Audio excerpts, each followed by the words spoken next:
একজন বিশেষ মানুষকে পুরস্কৃত করার পালা। সিনেমা জগতে তার যাত্রা শুরু শ্রী মৃণাল সেনের হাত ধরে। তিনি অভিনয় করেছেন সত্যজিৎ রায় ছবিতেও, কাজ করেছেন উত্তম কুমারের সঙ্গে, সুচিত্রা সেনের বিপরীতে অবতীর্ণ হয়েছেন নায়কের ভূমিকায়। 5 দশকেরও বেশি সময় ধরে বাংলা সিনেমাকে উপহার দিয়েছেন একের পর এক সুপারহিট ছবি। উত্তম কুমার পরবর্তী যুগে বাংলা সিনেমার হিরো নায়ক বলতে প্রথমেই যার নাম উঠে আসতো তিনি আর কেউ নন, আমাদের সকলের ভীষণ প্রিয়, অত্যন্ত আদরের এবং সম্মানের শ্রী রঞ্জিত মল্লিক। বাংলা ছবির অন্যতম সেরা অভিনেতা। 5 দশকের ক্যারিয়ারে তিনি বাংলাকে উপহার দিয়েছেন অসংখ্য কালজয়ী ছবি। তাকে লাইফ টাইম অ্যাচিভমেন্ট অ্যাওয়ার্ডে সম্মানিত করতে পেরে TV9 বাংলাও সম্মানিত।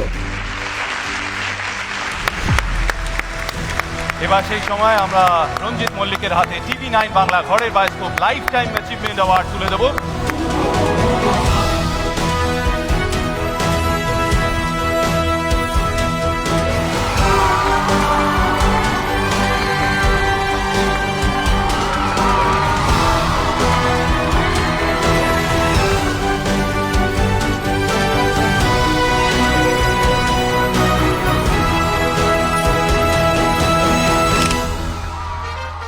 আমরা অনুরোধ করব কোয়েলকে এবং দীপা কাকিমাকেও মঞ্চে আসার জন্য। লেটাস টক ঝাল মিষ্টি, এবারে ওটিটির সঙ্গে শুভ দৃষ্টি, আছে টেলিভিশনের কত মিস্ট্রি, একটু হ্যাপি হ্যাপি উত্তেজনা সৃষ্টি। দেখো অ্যাকশন কাটে রোল ক্যামেরার হাতে, কত স্বপ্ন বিক্রি হয় রোজ। লা লা লা লা, লা লা লা লা। আমরা অবশ্যই রঞ্জিত কাকুর কাছ থেকে কিছু শুনতে চাইবো, তবে তার আগে এই মঞ্চে এরকম একজন মানুষ উপস্থিত আছেন যিনি বোধহয় রেকর্ড করেছেন রঞ্জিত কাকুর সঙ্গে সর্বাধিক ছবি একসঙ্গে। সেটাই আমরা দেখলাম, আমরা যে এপি চালালাম সেখানেও তিনি বহুবার এসেছেন এবং তিনি এই মুহূর্তে মঞ্চেও আছেন এবং প্রচন্ড মারও খেয়েছেন। এবং আমরা একবারও জিজ্ঞাসা করব না যে ওই বেল্ট এবং তার যে ইত্যাদি প্রভৃতি সেটা কেমন লেগেছে, বাট বুম্বাদা আগে তোমার কাছ থেকে জানতে চাইবো, তারপর অবশ্যই আমরা আসবো রঞ্জিত কাকুর কাছে। আমি বেশি কিছু বলবো না, কারণ আমি একটু আগে দেখলাম যে মানুষটা আমার পাশে দাঁড়িয়ে আছেন। আপনারা একটুখানি যে ঝলক দেখলেন, আমি গত 40 বছর ধরে বেল্টের বাড়ি খেয়ে খেয়ে বড় হয়েছি, এখনও কাজ করে যাচ্ছি, কারণ রঞ্জিতের কাছে বেল্টের বাড়িটা আমার কাছে আশীর্বাদের মতন। এবং একটা সময় আমি রঞ্জিতদাকে একবার ফোন করে বলেছিলাম যে প্রচুর জুটি নিয়ে কথা হয়, আমরা বোধহয় দুজনে মিলে একসাথে 55টা বা 60টা ছবি করেছি, তার মধ্যে আমি বলতে পারি 50টা ছবি সুপারহিট। কারণ সত্যি কথা বলতে শহর এবং গ্রামেগঞ্জে একটা সময় রঞ্জিত মল্লিক, প্রসেনজিৎ থাকা মানে ছবি 14 থেকে 18 উইক চলতে। Thank you so much. এবং আজকে আমি রঞ্জিতের পাশে দাঁড়িয়ে আছি, it's a blessing for me. আমার ছোট ভাই, অনেক দিন একসঙ্গে কাজ করি, এরকম ভালো ছেলে আর এরকম ইন্ডাস্ট্রির জন্য ভাবে, এরকম আমি কখনো পাইনি, দেখিনি। যেরকম টেকনিশিয়ানদের কথা ভাবে, অ্যাক্টার আর্টিস্টের কথা ভাবে, সাংঘাতিক রকম এইটা। হ্যাঁ, আর বেচারাকে আমার সত্যি মানে খুব মারধর করেছি, এটা ঠিক কথা। এই হয়েছে ব্যাপার। আমার জীবনের ছবি যা করেছি, ধরুন অনেস্টলি বলি, কটা ছবি করেছি, নিয়ারলি 200, আমি এক্স্যাক্টলি জানি না, তবে 90% ছবি হলো প্রতিবাদী চরিত্র। মৃণাল সেনের ইন্টারভিউ থেকে বলুন, আর সত্যজিৎ রায় বলুন, তারপরে কমার্শিয়াল যত ছবি, অঞ্জন চৌধুরী আছে, হরনাথ চক্রবর্তী, সকলকার ছবি 90% ছবি হলো মানে প্রতিবাদী চরিত্র। তো আমি দুটো চরিত্র সত্যি ভালোবাসি, প্রতিবাদী চরিত্র এবং কমেডিটা আমার ভীষণ প্রিয় জিনিস। তো এই ধরনের ছবি, আর ছবি নিয়ে বেশি জ্ঞান দেওয়ার দিকে নেই, চেষ্টা থাকি লোককে হয় এন্টারটেইন করা, অথবা ছবির মাধ্যমে কোনো মেসেজ দেওয়া, what is good, what is bad, what to do, what not to do, এরকম একটা ব্যাপার যদি মানুষের মধ্যে পৌঁছে দিতে পারি, এর মধ্যে একটা আমি আনন্দ পাই, খুশি হই, এইটাই ব্যাপার, বাইরে আর কিচ্ছু। বেশি জ্ঞান দেওয়ার দিকে আমি একেবারেই নেই।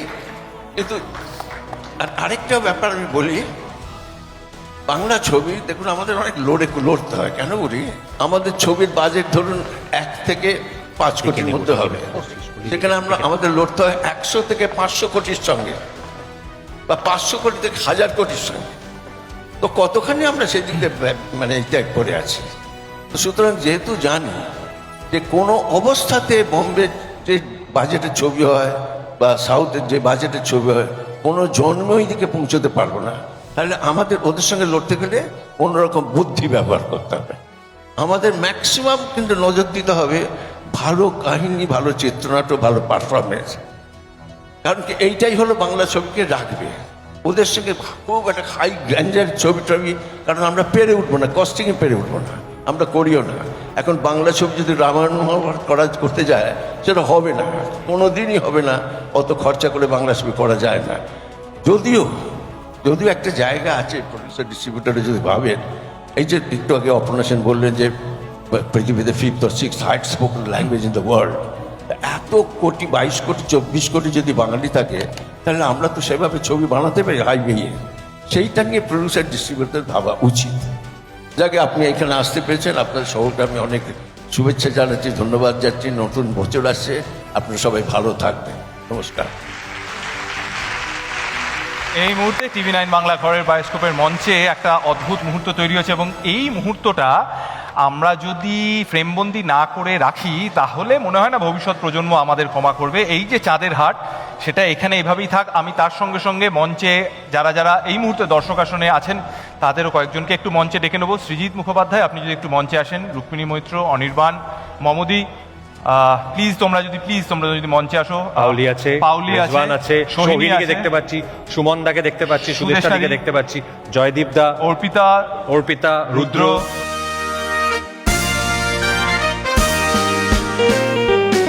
লেটাস টক ঝাল মিষ্টি সবাই চলে এসেছেন। এবার একটি ফোন, কারণ এখন সেলফি ছাড়া তো হবে না।